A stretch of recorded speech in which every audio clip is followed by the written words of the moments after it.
আজকে থেকে ৮ মাস আগে আমাদের সুতরা ইউনিয়ন শ্রমিক দলের সভাপতি আলমকে ফালতোনা মোড়ে এই মোসাদ্দেক এবং তার বাহিনী ভারী অস্ত্র দিয়া এবং গুলি করে তাকে নির্মমভাবে হত্যা করে। এটা ৮ মাস আগে। ওই থেকে বিভিন্ন সময় এই ফালতোনা মোড়ে দখলদারিত্বের জন্য বারবার সে ফালতোনা মোড়ে আসে এবং দোকান ভাঙচুর করে। গতকালকের ঘটনা, একটি লোক সে ফালতোনা মোড় থেকে ধরে নিয়ে যায়, ধরে নিয়ে তাকে হাতুড়ি পিটা করে এবং সাদা স্ট্যাম্পে তার কাছে সই রাখে। এরপরে সে অন্তত ২০০ থেকে ৩০০ লোক নিয়ে ফালতোনা মোড়ে আসে, আইসা দোকান পাট ভাঙচুর করে এবং মসজিদ পর্যন্ত ভাঙচুর করে এবং রাস্তাঘাটে ভাঙচুর করে। এবং আমি তৎক্ষণাৎ পুলিশ আমি মাধবদী থানায় ওসি সাহেবকে কল করি।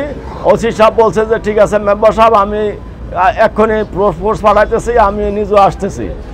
তো ওনারা গাড়ি নিয়ে ফালতোনা মোড়ে আসতে সময় হয়েছে, চতুর্দিকের গাড়ি বন্ধ হয়ে গেছে।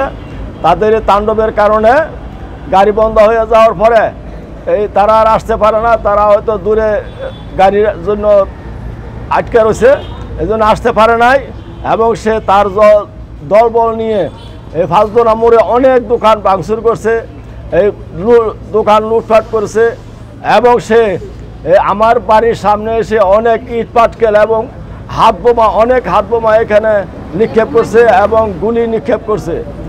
অন্তত আমি বাড়ির ভিতরে ছিলাম, আমি অন্তত 15 থেকে 20টা গুলির শব্দ পাই এবং গ্রেনেড এবং হাত বোমা এগুলি কতগুলি যে এইটার কোনো হিসাব নাই। অনেকগুলি তারা এখানে হাত বোমা এগুলি নিক্ষেপ করছে।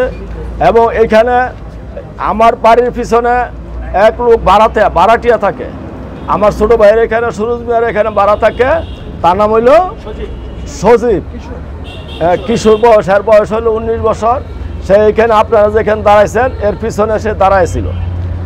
ওইখান থেকে তার গাছের এখান থেকে তাকে এদিকে গুলি বর্ষণ করলে তার মোসাদ্দেক নিজে, আমি উপর থেকে দেখছি যে মোসাদ্দেক সামনে, তার লোকজন পিছনে আইসা তাকে সর্বপ্রথমে গুলি করছে। গুলি করার পরে তাকে এখান থেকে দইরা ভিতরে নিয়ে তার মাথায় পানি দিছে, পানি দিয়া এরপরে তাকে ওই ছোট সিএনজি আছে, সিএনজিতে তাকে নরসিংদী হাসপাতালে নেওয়া হয় এবং ওইখানে ডাক্তার সাহেব তাকে সাময়িক চিকিৎসা দেওয়ার পরে তাকে ঢাকা মেডিকেল কলেজে রেফার করে, প্রচারণা করে।